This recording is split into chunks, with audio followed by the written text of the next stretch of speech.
Well, let's start with one that is, sort of inherently quite ageist, which is, where do you see yourself in 5 years?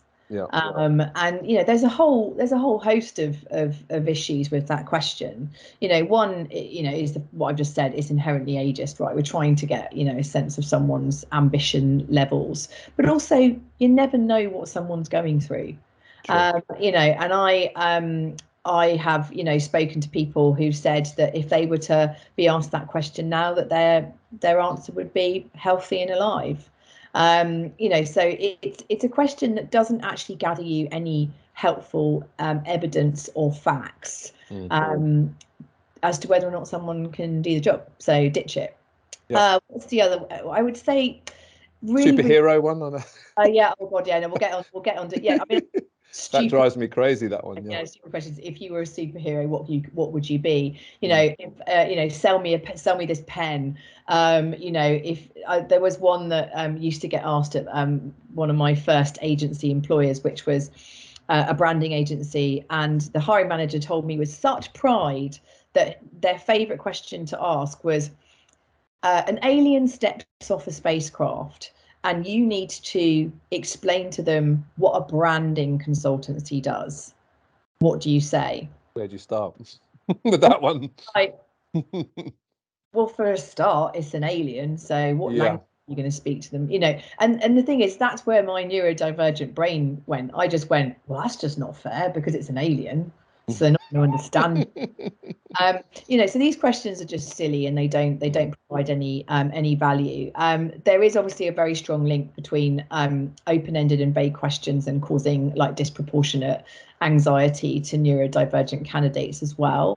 I always jokingly say, as an ADHD person, if someone asks me, tell me about yourself, be prepared for me to still be talking 1 hour later.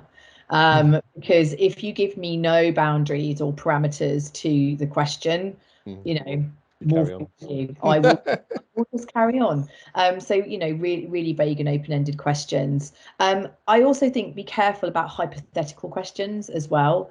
So what would you do if this happened, or what would you do if that happened? Because scenario questions are quite popular, right? I mean, I see that a lot, and I'm always kind of a little bit on the fence in terms of, obviously they use them consistently with each process, but at the same time, that can lead down the wrong path. Maybe, I don't know, with the answers, but.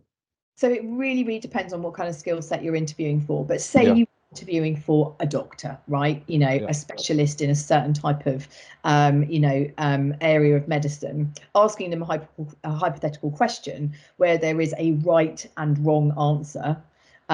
You're going to get a very clear indication of whether or not they've got, the medical knowledge to perform the role. If you were to take, say, the creative industry, and you're asking somebody a management or leadership question, what would you do, if one of your team was being insubordinate? That is not going to gather you any facts or evidence, because they're going to give you an aspirational answer. If you ask me that question, I would basically give you a scenario where I was the perfect manager and leader, and I just handled the situation, with just perfection.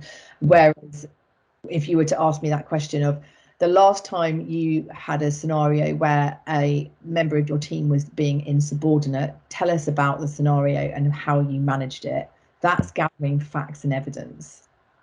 So that's where, hypothetical questions can work where there is a very clear right and wrong answer, but where there is the opportunity for somebody to essentially give you a response that they have never actually delivered, you need to actually ask it as a retrospective question. You need to ask it as an evidence-based question. So